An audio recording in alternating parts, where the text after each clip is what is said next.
Bonjour, je suis Gaël, technico-commercial Furuno. Je suis avec Steven, l'importateur Centaur pour la France, et Christophe, notre guide de pêche pour la journée, et je vais vous présenter le Centaur 660.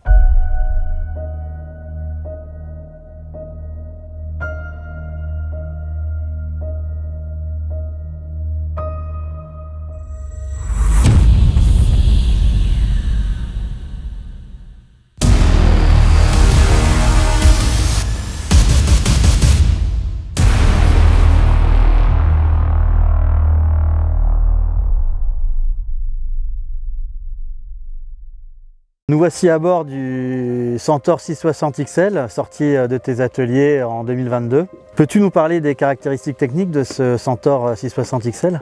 Donc ce Centaur 660 XL donc mesure 6,60 m par 2,55 m de large, donc il est donc au gabarit routier et transportable sur une remorque de 1800 kg de PTAC en simple essieu. Le Centaur est équipé d'un moteur Mercury 250 chevaux. Peux-tu nous parler des spécificités de ce moteur? Donc pour ce bateau, effectivement, on a choisi la puissance maxi avec le 250 V8 Pro XS de chez Mercury. C'est un bloc V8 de 4,6 litres, donc une grosse cylindrée, donc un moteur très robuste, prêt à faire de nombreuses heures, et effectivement aussi, comme toute la gamme Mercury, garantie 5 ans. Quels sont les avantages du Centaur 660 XL? Donc le Centaur 660 a une carène à V constant à 26 degrés qui va lui donner vraiment, comment dire, de la souplesse et du confort. Sur ce modèle-là, comme d'ailleurs sur les autres de la gamme, on a rehaussé l'étrave de 25 cm qui permet justement au bateau d'être encore plus franchisseur dans des conditions de navigation extrêmes. On a aussi rehaussé le tableau arrière de 12 cm. Peux-tu me parler de l'esthétique de ce Centaur? Concernant l'esthétique en fait, de ce Centaur 660, on l'a simplement personnalisé aux couleurs Furuno avec un bleu marine et un blanc. Le flotteur est en finition bleu marine carbone et blanc carbone. Le pont et la carène à console sont dans un gel coat de la même teinte que le flotteur. Le Mercury 250 Pro XS donc, a subi une personnalisation par une peinture blanc nacré pailleté bleu. Et toi Gaël, t'en penses quoi de cette configuration? Ce bateau est magnifique aux couleurs Furuno puisque le code couleur est respecté. On pouvait rêver mieux. On a fait ce bateau en partenariat, donc Centaur Furuno. L'idée était effectivement de faire un vrai bateau vitrine avec toutes les dernières technologies Furuno. Effectivement, on a bien travaillé ensemble sur la définition du matériel à installer. Déjà, la partie centrale, ce sont le choix des écrans. 19 pouces qui est le plus grand écran aujourd'hui chez Furuno et associé à un écran 12 pouces à côté de manière à avoir deux écrans pour travailler de manière confortable, voir toutes les différentes fenêtres affichées en même temps, que ce soit le sondeur, la 3D, la carto, le radar, tous ces éléments-là. On a également rajouté un petit boîtier de commande pour pouvoir contrôler en navigation plus simplement la TZT-19 plutôt qu'être avec le tactile quand la mer est un peu formée, donc ça permet d'être un petit peu plus confort. Et on va trouver également le boîtier de commande du pilote automatique, le Navpilot 300. Donc tout ça, on va dire que c'est la partie visible. On va trouver ensuite, on en parlait tout à l'heure, le SX20 qui est le compas satellitaire qu'on va retrouver au-dessus de la console. Il permet déjà de stabiliser l'image sondeur, l'image 3D quand on est en navigation, donc ça gomme les mouvements du bateau à l'écran. Et on va trouver bien évidemment, et on le voit trônant fièrement à l'arrière sur le roll bar, le radar, le DRS-4D Next. Enfin, sur la partie sondeur, on a dans un premier temps fait le choix de brancher une sonde TM275 qui est en basse et haute fréquence wide et associée à un DFF 3D, donc une sonde multifaisceau 120 degrés associée à sa sonde tableau arrière également TM54. Toutes deux magnifiquement installées puisque on l'a vu tout à l'heure, même à 30-35 nœuds, les images sondeur et sondeur 3D ne décrochent pas. Et ça, seul un installateur de grand talent reconnu et agréé par Furuno peut le faire. Et donc Steven, toi qui utilises le bateau régulièrement, que penses-tu du matériel? Écoute Gaël, moi je trouve que c'est top. Ça marche super bien, c'est extrêmement puissant, c'est très facile à utiliser. On va regarder la TZT-19, mais on a exactement la même chose sur les autres tailles d'écran de la gamme, donc 9, 12 et 16 pouces. Donc on est là sur la cartographie, on voit en haut à gauche le bouton accueil. Si je clique dessus, on arrive sur un menu à icônes qu'on retrouve sur son smartphone depuis des années maintenant. Et donc là on va retrouver les différentes fonctions disponibles, à savoir la cartographie, le sondeur 3D, le radar, et la possibilité de créer les pages qui nous intéressent avec 1, 2, 3 ou 4 fonctions affichées. Donc pour créer une page, c'est très simple, il y a ce bouton plus qui est en bas à droite, je clique dessus. Là je sélectionne si je veux couper en 1, 2, 3 ou 4, on va dire que je veux couper en 4. Je glisse dans ma fenêtre et là je vais sélectionner ma carto par exemple, mon radar, mes données moteurs et ma 3D. Une fois que c'est fait, je clique en haut à droite pour valider et à partir de là, ça y est, la page s'affiche avec ces différents éléments. Alors ce qui est bien également quand on a une page qui est coupée comme ça en 4, avec un simple clic de 2 doigts, on va pouvoir passer en affichage plein écran de la fonction qui nous intéresse. Donc là, c'était la cartographie. Si je reclique avec 2 doigts, je reviens sur mon affichage coupé en 4. La TZT est très intuitive en fait. Hein. On le prend vite en main. Au bout de 2-3 sorties, moi, j'ai tout de suite maîtrisé en fait. Hein. Donc ça résume effectivement que c'est pas du matériel du tout compliqué et qu'au contraire, on est sur quelque chose de très simple. Tout à fait. Et puis en fait, dès qu'on clique sur l'écran, la TZT va nous proposer un menu dédié à la fonction du moment. Donc là on est sur la carto, il me propose effectivement de poser un point, de faire un go-to, un fichier, une nouvelle route, etc. Mais voilà, à chaque fois ça va être, en cliquant sur l'écran, il nous propose les choses qui sont liées à l'instant T et pas au sondeur, pas au radar, pas d'autres parties de l'appareil en fait.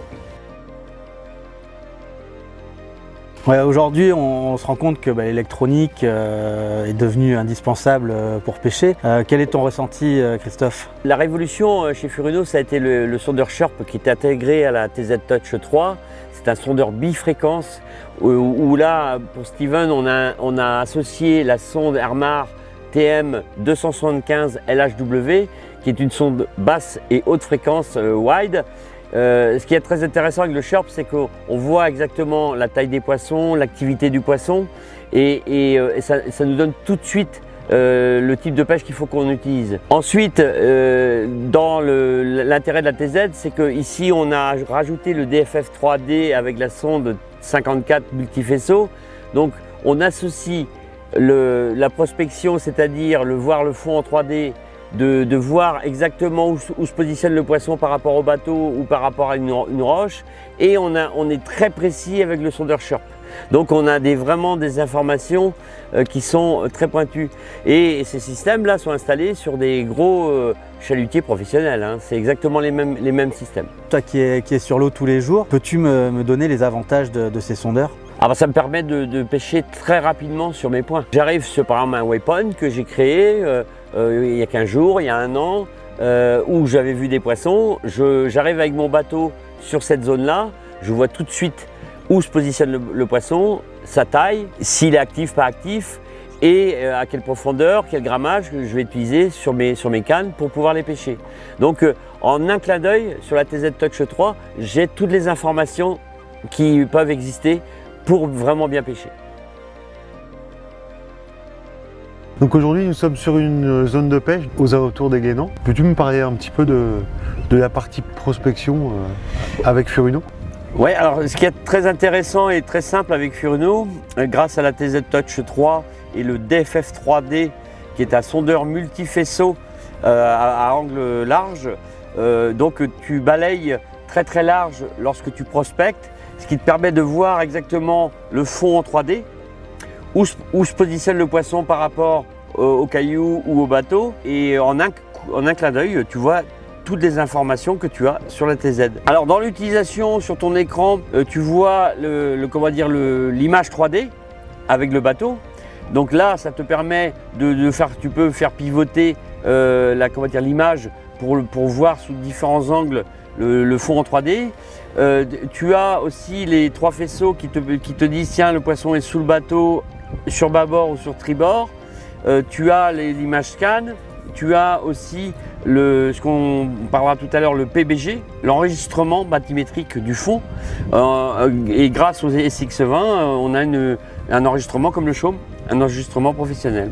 Donc tu as tous ces paramètres-là en un clin d'œil sur la TZ grâce à ces multi-fenêtres. Donc Gaël, quels sont les avantages et les intérêts de l'enregistrement bathymétrique HD? C'est juste l'outil dont rêvaient tous les pêcheurs depuis longtemps. Ça permet en fait d'avoir la réalité de ce qu'il y a au fond, parce que les cartes du CHOM sont un enregistrement relativement basique avec des lignes de sonde qui sont assez éloignées. Et là en fait, au fur et à mesure des passages, on va pouvoir vraiment enregistrer comme si on avait une caméra sous le bateau, ce qu'il y a en réalité au fond, tel caillou, tel mouvement du fond, etc. Et ça permet de trouver des coins de pêche qui sont pas visibles sur une carte classique.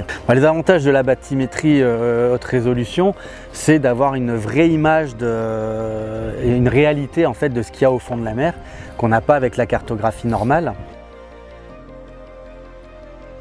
Donc Centaur sont des bateaux sécurisants dans leur fabrication, dans leur navigation, et finalement Furuno apporte encore une sécurité complémentaire grâce à cette technologie, notamment le radar.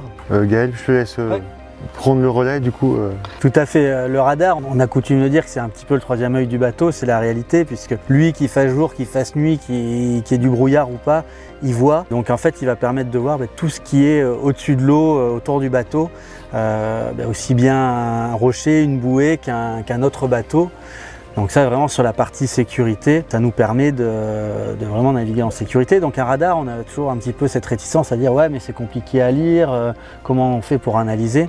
Furuno a implémenté une fonction qui s'appelle le Target Analyzer qui permet de sortir de cette interprétation du radar. Donc là je viens de l'activer, on voit que l'écran est devenu vert et en fait ne va apparaître en rouge que ce qui peut présenter un danger. Savoir un autre bateau, en fait quelque chose qui se déplace ou qui va rentrer dans notre zone de sécurité.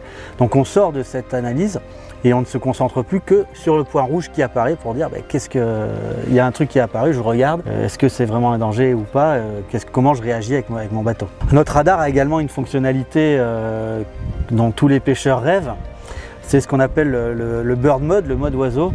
Christophe, toi qui l'utilises au quotidien, je te laisse nous en parler. Oui, alors le bird mode, c'est très intéressant lorsqu'on cherche les chasses d'oiseaux. Et en particulier maintenant en Bretagne, qu'on a retrouvé le thon rouge, ça nous permet d'économiser du carburant et des fois de ne pas se déplacer dans tous les sens pour trouver des oiseaux.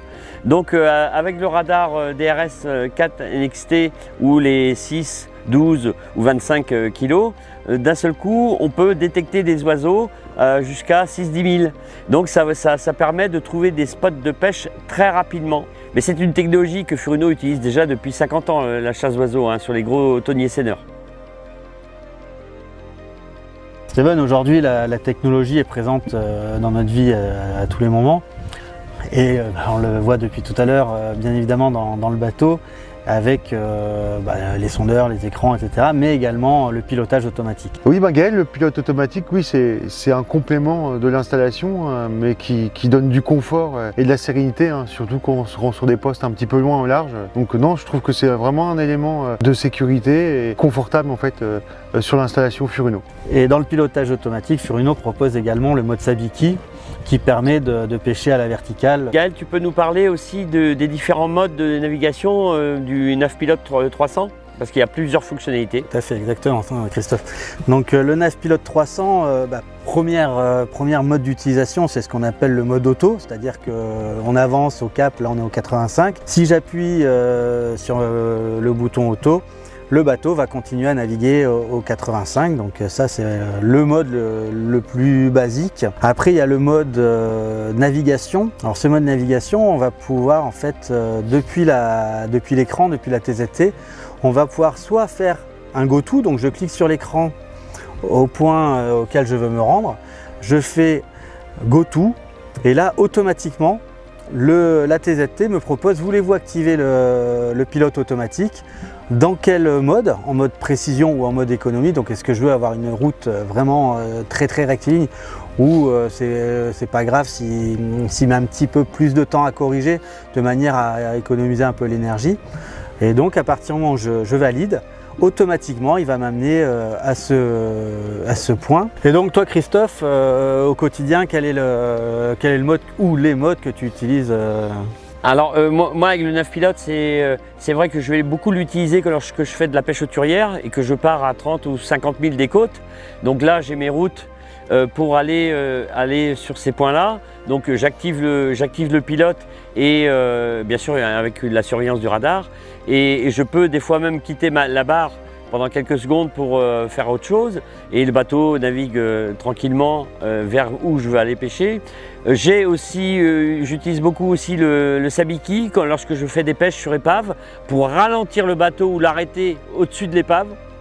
Parce qu'en Manche il y a beaucoup de courant, donc il y a jusqu'à 5 nœuds de courant. Donc ça me permet d'avoir l'équivalence d'un moteur électrique sur le bateau. Donc de ralentir mes dérives ou de m'arrêter sur des points précis.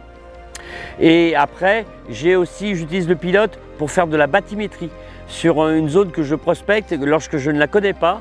Là, je vais prendre un modèle SAR et je vais mettre, par exemple, si je suis sur 50 mètres de fond, je sais que je fais de la bathymétrie sur 100 mètres de large, je vais mettre mes écarts à 100 mètres et le bateau va tout seul cartographier pendant un quart d'heure cette zone sans que moi j'ai à rester à la barre. Et ça me permet de voir tout de suite où il y a des poissons, de les noter. Et en un quart d'heure, j'ai cartographié un plateau qui fait, je dirais, 2-3 000 par 3 000. Alors aussi, une autre fonction très intéressante dans les TZ Touch 3, ce sont les fonctions Fish It et Drift It. Alors, Fish It, ça vous permet de suivre par exemple des lignes bathymétriques ou de faire, lorsque vous faites de la traîne, de suivre des cassants.